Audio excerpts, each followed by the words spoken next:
So yeah, a flirt is basically a mixture of a flock and a herd. So it's where you have a mixed species group of animals. So we, for example, have a flock of lambs, ewe lambs, and a small herd of yearling cattle. And we have the two commingled and grazing together. And so we just combined flock and herd.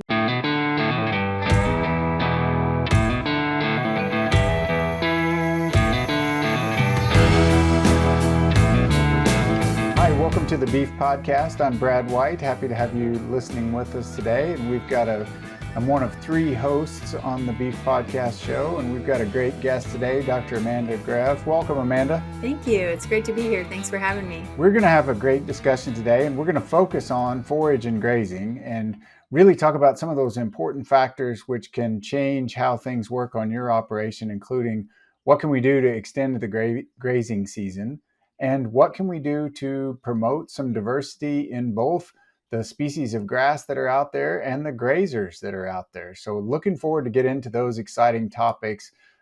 Dr. Grev has done her training at the University of Minnesota. She's also had some other experiences working with horses in Kentucky, and she is now a forage extension specialist at the University of Maryland. Did I miss anything, Amanda, as we went through your intro? Tell us a little bit more about you. Yeah, no, thank you for that intro. So, as you mentioned, I did a large portion of my studies in Minnesota. I'm actually from Minnesota originally and went to North Dakota State for my undergrad. So, kind of was in the upper Midwest for a good period of my life until I was in Kentucky for a little bit. Did an internship abroad in Australia. So, that was kind of fun to do a little bit of, see a different world, if you will, see a different world, and then ended up here in Maryland. And it's been going well so far. North Dakota to Australia is quite a difference in climate. And I know you're interested in the grazing and grasses. What are some of the big differences between those two areas? Yeah, so at the time I went to Australia, I was actually not quite into the grazing world yet. I was actually just out of undergrad and was considering going to vet school at the time. So I was actually at a vet clinic, so wasn't focused as much on forages, but they do a lot of grazing in Australia. They're a lot drier, a lot longer dry season of the year, a lot warmer than us. It was quite the shock shifting from Minnesota to Australia and back, or North Dakota to Australia and back at the time, in terms of weather, because you hit the heat of the summer there and then come back to the dead of winter here, and that was Exactly. a bit of a shock to the system, but Yeah, they don't say halfway around the world for nothing. So you get to switch total seasons where you are. So it is excellent that we've got a chance to visit with you, because a lot of our operations, one of the big areas is on the grazing side. So when we look at costs for a cow-calf operation, one of the biggest costs is feed costs, supplemental feed, and one of the highest variable costs is based on whether we can graze more days or not. And I know you've done some work looking at extending the grazing season. So I want to start there and find out what are some things that we can do. And I'll start the conversation with kind of a focus on cow-calf producers. So if we're thinking about cow-calf producers, what can I do to extend that grazing season? Yeah, so that's a great question and a great topic. There's several different things that kind of come to mind initially. One, of course, the basis of all things grazing is focusing on good grazing management practices, using some sort of rotational grazing, allowing your grasses to rest, making sure that your soil fertility, soil health is there to kind of set you up for success, if you will.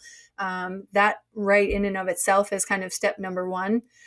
Step number two would be maybe adding a little bit of diversity to those pastures, to those fields. We know forage species like legumes, alfalfa, clover, etc., tend to have a slightly different growth cycle than some of our cool season perennials, as in, they have a little bit more productivity during the heat of the summer, that kind of thing. So that can help, prolong the grazing season and add more diversity to a mixture.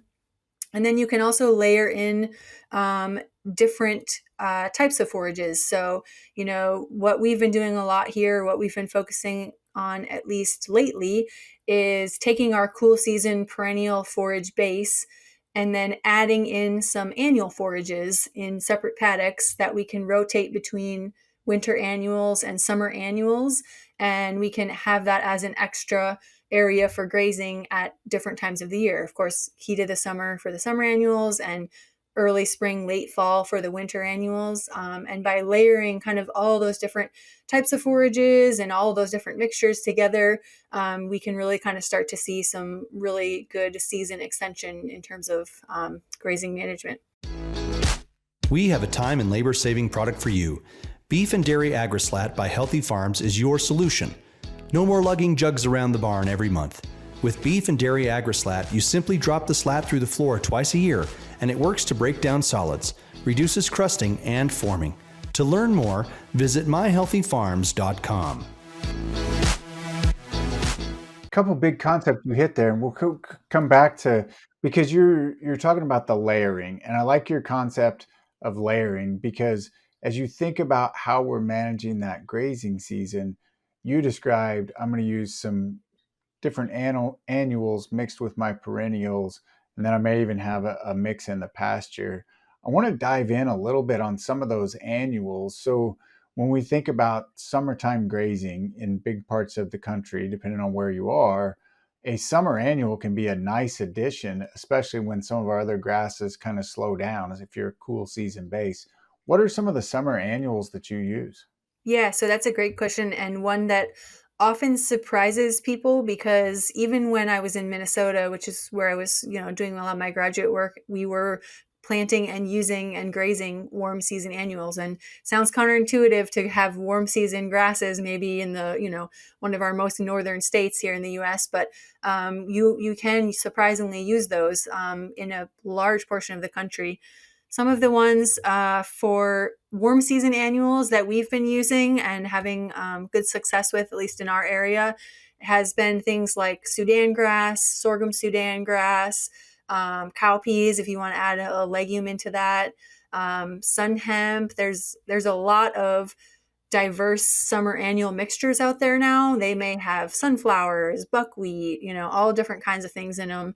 But really some of the Sudan grass or sorghum Sudan grass type species, some of the millets, those kind of usually make up the base or the bulk of the production. And then you can, again, layer in some legumes or other species to add in some diversity and that kind of thing as well.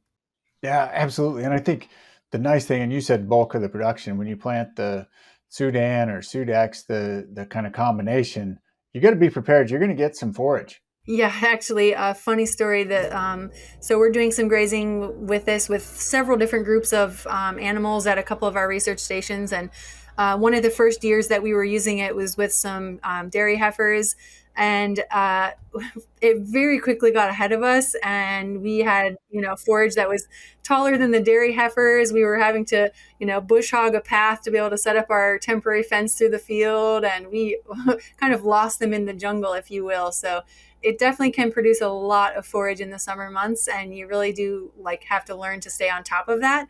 But when you do, it can be very rewarding. So I think that a great point is you have to manage it. And you mentioned management intensive grazing. I'm going to come back to that in a minute, but I want to keep following this track because it can produce a lot of volume in a relatively short period of time. And usually that's at a period of time when there may not be a lot else growing. Even our warm season grasses are thriving, but they may not be producing the bulk volume of something like that. So when and I'll go back to, it varies by region of the country, but how long a period of productivity do you expect from some of those warm season annuals? Yeah, good question. Some of the warm season annuals continue to impress me with their production, especially like you said, at times of the year when a lot of our cool season perennials are pretty much dormant for the summer. We have been, for our area, which again, I'm in Maryland, planting usually around the first week of June. And they're pretty much ready for grazing about 30 days later, 30 to 40 days, depending on, of course, growing conditions and establishment and all of that. So it's pretty quick, the amount of forage that you can get. And then in terms of length of grazing, just for an example, this year we are currently on our third rotation through our summer annual mixture. So we started grazing that around early to mid July, and we have been on that since then. And now we're, end of August, moving into September. So we've had a lot of good summer forage, which has been really helpful, especially this year. I know there are areas of the country this year that are very wet, but here in my region, we've had a very, very dry summer. I think the driest since I've been in Maryland. And there's a lot of very small corn around. There's a lot of pastures and hay fields that are just have been dormant for a long time because of lack of rain, lack of moisture. And those summer annuals are still trucking along. So we've been very happy with them, especially in a year like this. They're surprising in both their drought and heat tolerance. So they do well with seemingly relatively little water, and they not only tolerate the heat, they seem to enjoy it. There's summer things for sure. What about on the winter side? What are some of the things that you use? You mentioned some winter annuals as well. What are some of your recommendations in that area? Yeah, so we've been in the same field, rotating between a summer annual and a winter annual. So when it comes to be, probably in the next few weeks, actually, we'll start terminating some of our summer annuals and planting some of our winter annuals. Again, there's a lot of options. We really like triticale a lot. So a lot of the, small grains, triticale, rye, wheat, all of those can be used. We have had good luck with triticale and really like that one. And just like with the summer annuals, we've also been layering in some legumes with that. So we like crimson clover a lot, but there, are other clover options as well. So that's kind of been a nice one. And lately, we've been playing around with adding in a little bit of oats, particularly for in the fall. So you can get kind of some of that late fall, early winter grazing. Of course, those won't overwinter unless you're further south than we are. But you'll get that kind of push of growth in the fall. You're able to kind of graze the oats and anything else that's come up in the fall. And then the triticale, crimson clover, and we've also included annual ryegrass in our mixtures as well. And those will overwinter and give you kind of a nice stand the following spring. So that's kind of what we're currently using the most, but we are playing around with, different species, different mixtures, etc. So I think your point is really good in that some things like oats, we may get some rapid production, but then once we go through the freeze of winter, they're gone. Whereas then maybe our wheat or some of the rye may come on. And then if I've got some rye grass in there, it may come on even later. So you can kind of space it out depending on what you plant. My question is, and you mentioned we're using the same plot in the summer and in the fall. Is that hard on soil health? Is that good for soil health? Do I have to manage my fertilizer plan differently when I'm using that plot for so many different applications? Yeah, that's another good question. So we haven't done as much looking into the soil health in these fields, if I'm being perfectly honest. But a lot of the fields that we've been using were old, kind of beat up Kentucky 31 tall fescue fields that we've kind of been trying to reinvigorate a little bit by planting some of these different annual species and these diverse mixes. Here in Maryland, at least, we have a lot of no-till planting, so we have very little. Not very few, but not a huge amount of farms that actually do a whole lot of tillage these days anymore. That's just kind of the way the industry has moved. So we've been using all no-till on our fields, which again is another, pro for soil health. And I think having some of these mixtures, having those continuous living roots in the soil for a long portion of the year, and always having, something growing there, always providing cover, armor for that soil surface, it has been a positive for everything. So did I understand you correctly because I had pictured when you started talking about this, I pictured you've got a plot that's kind of set aside that's different than the regular pasture that you're doing this stuff in. But then when I just heard you talk, now I'm picturing you're doing this as overseeding. So it's not necessarily a clean plot. Are you going in with that fescue, or are you doing it in a clean plot scenario? And can I do either? Yeah, sorry. I should have been a little more clear with that. So, this is a clean field. So it had fescue, which was terminated, but it was kind of an older field. It wasn't a really great stand of fescue. It was where a lot of hay feeding was done. Or another field that we've used at a different research center was a crop field previously. So we're kind of using the annuals to transition from cropping into eventually probably planting it into a perennial pasture. So I've actually seen a lot of farms have really good success with these annuals for, a pasture that needs renovation or a field that kind of has gotten beat up over the years. Maybe it was a winter feeding area and it's just kind of not performing to the its fullest potential. And so people have said, okay, I'm going to plant annuals here for several years, for several seasons, kind of, get some new things growing, kind of reinvigorate that field a little bit, and then maybe transition that back into a perennial pasture. Then maybe there's another field elsewhere on the farm. If they like the annuals and they want to keep doing that, pick a different field and start over in that field and kind of use that field instead. That's where at least most of the producers that I've talked to lately have had the most success with it. There has been work looking into, tilling right into a existing perennial pasture stand, but I don't know. We haven't had as much success with that here. If you have a really good perennial stand, you don't necessarily want to, potentially hurt it by drilling in some annuals, and you may get limited germination or less production than you want. That's why I was surprised. Now you see my surprise. I was like, oh wow, that's interesting. So if in that case, and by the winter feeding areas, those are always spots that are hard to manage. And we have to have them. Most parts of the country, we've got winter feeding areas. Sometimes it's a dry lot, and then I guess I'm not too worried about it because we'll use it the next year, and it's just basically out of production. In other cases, our feeding occurs in the pasture, and we do develop some of those areas. Are some of these summer annuals, can they help rejuvenate those areas? Is that what I heard you say? Yeah, I think so. I think if you have an area that's, been beat up a little bit, had, either heavy feeding, a lot of hay fed in that area, pugging from the winter time, if you can go in and maybe, smooth that out a little bit if it's really beat up, or just drill in some annuals and kind of get some new growth, get some, new roots kind of stimulating that soil a little bit. I think that's definitely a positive for those areas. And because it's an annual, it's okay if it gets beat up again the next year, So That's right, it's because kind you're of gonna nice. you're gonna come back in. What about we?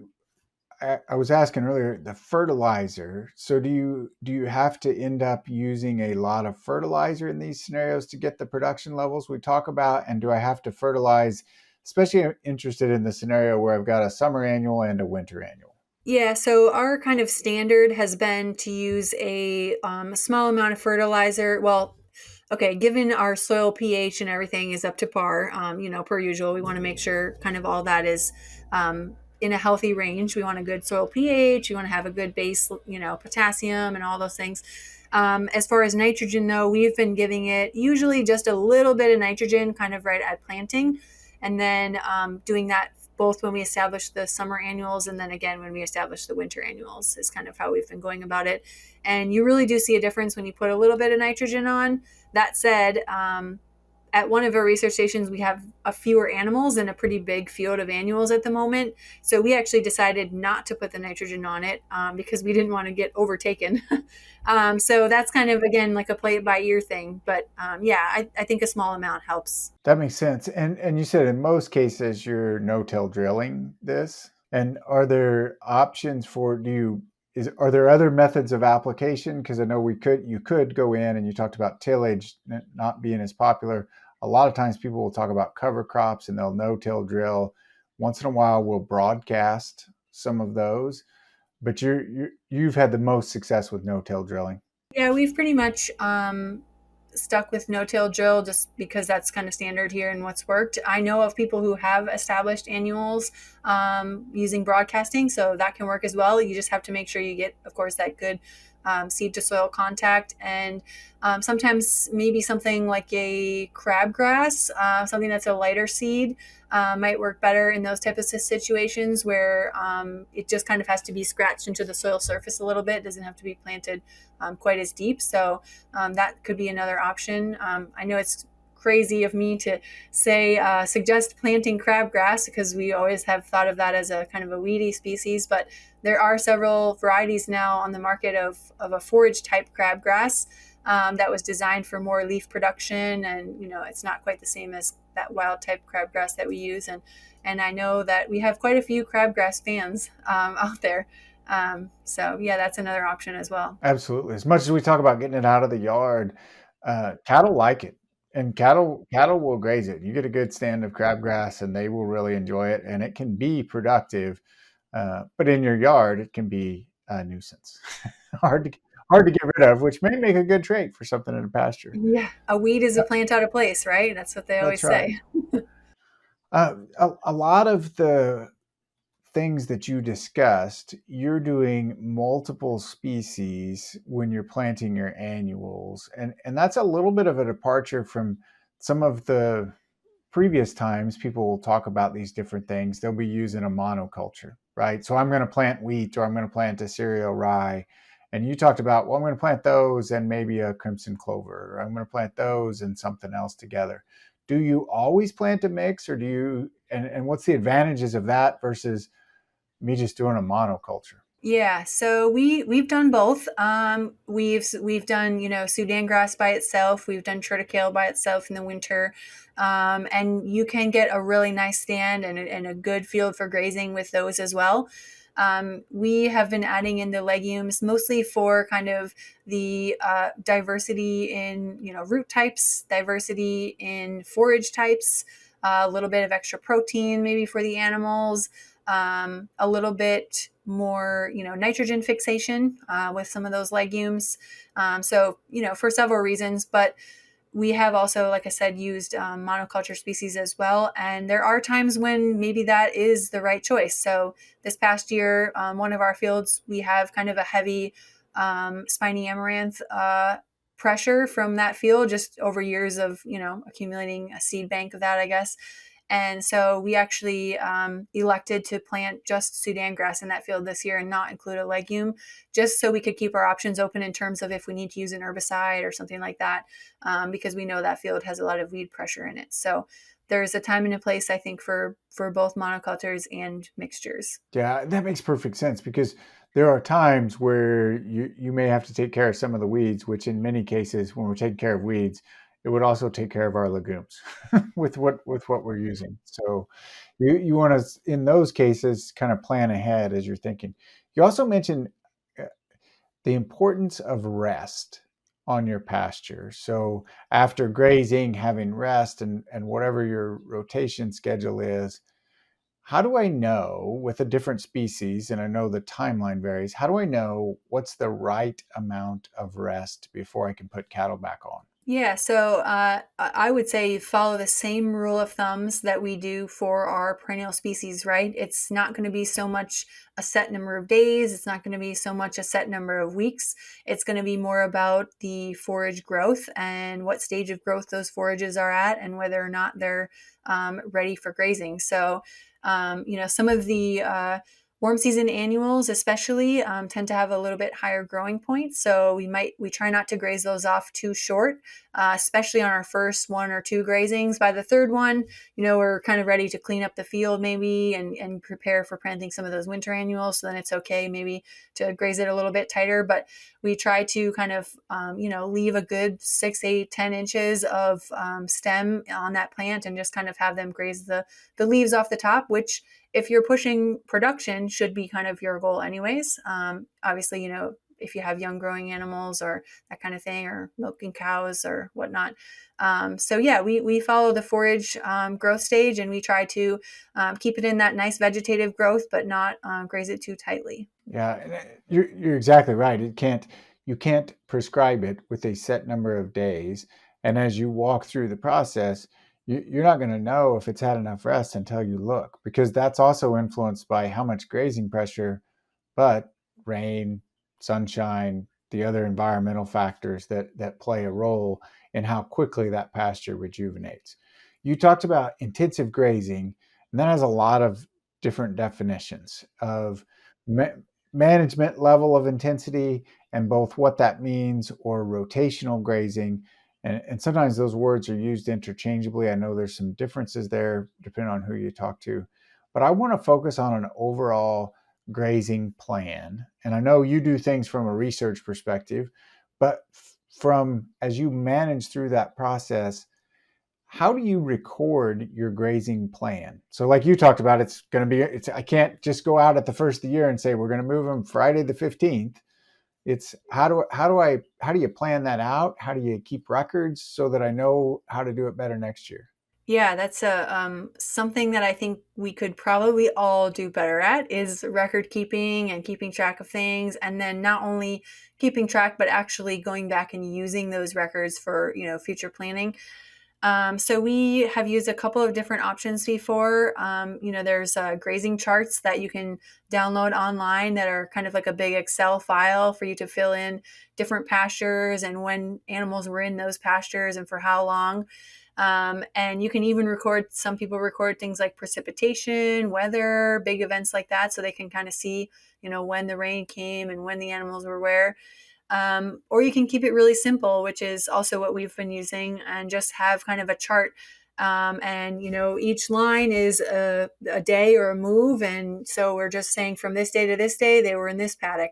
Next line is this paddock. They were here from this day to this day, and just kind of move your way down the chart. And that way we can look back and actually know what dates were they in these pastures and for how long and that kind of thing. So I've been surprised when I have recorded things like that. At times you look back and you say, boy, I thought they really didn't use that pasture very well. And then you go count up the days and I can be surprised that yes, they did or no, they didn't, and figure out what's different from year to year. So I think that's a great point as you go through. I want to talk a little about your research. I'll kind of shift gears because you introduced me to a new word, and that word is flird. I think I'm saying it right. Is that right? yep, that's correct. Okay. So tell us, what is a flird? So yeah, a flirt is basically a mixture of a flock and a herd. So it's where you have a mixed species group of animals. So we, for example, have a flock of lambs, ewe lambs, and a small herd of yearling cattle. And we have the two commingled and grazing together. And so we just combined flock and herd. We didn't come up with that term. I can't say actually where I first heard it or where it came from. I won't take credit for that, but we have been using it, and yeah, it's a kind of a fun word. So I like it. What are the advantages of grazing the yearlings and the ewes together? Yeah, so there can be several reasons. Of course, when you have different species, they tend to have slightly different grazing preferences. So sometimes the lambs will eat some of the things that the cattle won't eat, and vice versa. We also feel like you can kind of increase your carrying capacity a little bit for that reason. So, you're able to have a little bit of extra, live body weight of animals on a given piece of land. And then there also may be advantages in terms of things like parasites. So a lot of the parasite issues that the small ruminant world deals with are not ones that are cross-contaminated or co-mingled across cattle. So sometimes, you won't have the same parasite issues with both species, and you can kind of help alleviate some of the parasite problems in that way. So yeah, there's several reasons to mix them together. We'll say there's also several challenges with that as well. Different sizes of animals, different types of fencing that you have to think about. Round pen panels or corral gates that are designed for cattle are not designed for sheep, and vice versa. All those different kinds of things. Watering trough heights are different for the two. Amount of fencing you need is different for the two. If we are using currently a mixture of polywire netting and also just high tensile, or not high tensile, I'm sorry, multi-strand polywire. And we used to only just run one strand if we just had, cattle and we were subdividing, and now we have to have a minimum of two or deal with the netting, which if there's any small ruminant folks out there, they know what that can be a challenge. But Absolutely. And I think that's the feedback that I've received from some producers that have done that is you talk about what are some of the challenges, and spot what you hit on, it's fencing, right? And so, yes, we can get some grazing in those different areas, but we have to be able to have it all fenced off. Otherwise, they'll be leaving and grazing somewhere else, which I guess is even more efficient if they're grazing elsewhere, if they would come back home. What have you learned in your research so far? Well, we've worked out a lot of kinks with commingling the two species together. There's a lot of people who think they will or will not actually graze together, and ours are, I like to say, together but separate. The calves and the lambs tend to stick together and graze in the same area, but they will also be in their two distinct groups. Like the lambs will stick with each other, and the calves will stick with each other. But if one group leaves and goes in to get a drink of water or go, moves elsewhere, the other group tends to follow as well. So I guess another advantage that I didn't say potentially from the small ruminant side is some predator prevention. If you don't have, a guardian animal or anything like that, having the larger animals around may help prevent with predators. I don't have any data to support that, but just an observation. Our study is kind of looking at this whole like perennial annual system that we've been talking about and trying to see, does this actually pay off? Is it economical? Because, we talked about a lot of the advantages with some of these annual forages, but some of the disadvantages are you do have to pay for seed every year. You do have to replant every year. What if there's a stand failure one of the years, or you don't get a very good stand established? You're at loss of that area then. So there's a lot of expenses and a little bit of risk that goes along with that. And so what we have is actually two flirts, and one of them is grazing perennial only pastures, and the other one is grazing this perennial annual kind of combination system that we've been talking about. And we're looking at gains, animal growth, body condition score, FAMACHA scores for the sheep. So, a little bit on the parasite pressure there. And also kind of the economics behind these different systems. So this is actually our first year of that project. We have, a couple years, obviously, of data to collect. So far, all of the animals are doing well. The combination system is definitely outperforming the perennials in terms of total forage production. Like I mentioned, we have all of those summer annuals right now that are just producing a lot, even though we've been in kind of a drought situation for a good part of the summer. So in terms of forage yield and forage growth, that system is currently kind of at the advantage. Both groups have been gaining pretty well, though. We've been keeping up with the perennials. We have a good, mixed stand of perennials, so kind of a nice mixture there.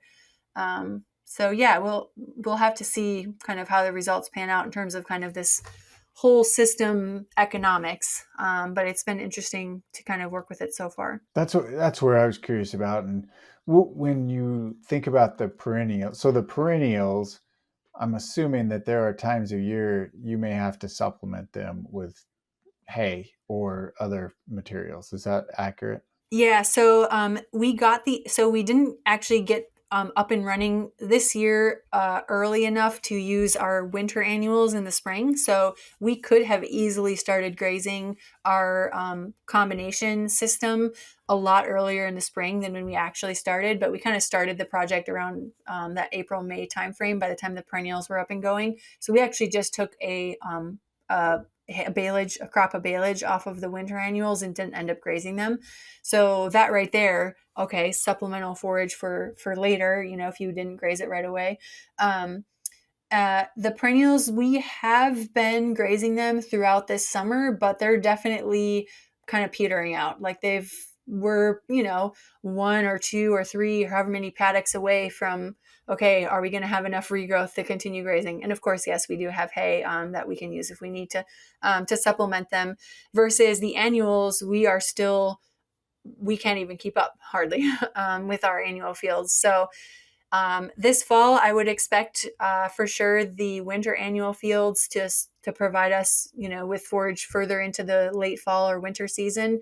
Then our perennials, we're going to have to stop, at some point and start feeding hay. So that season extension is really, I think, what's going to boost that annual system over the perennial one. Well, and that's one of the things that I'd be very curious to see how the economics work out, because hay has a cost, and whether we make it ourselves or we buy it, it has a cost, and it kind of just works into our typical production mindset of, yes, we're going to have some hay. Whereas the annuals may or may not be typically where we expect to spend money. And as you said, we're going to have seed cost, planting cost, and probably some fertilizer cost or nitrogen cost somewhere along the way.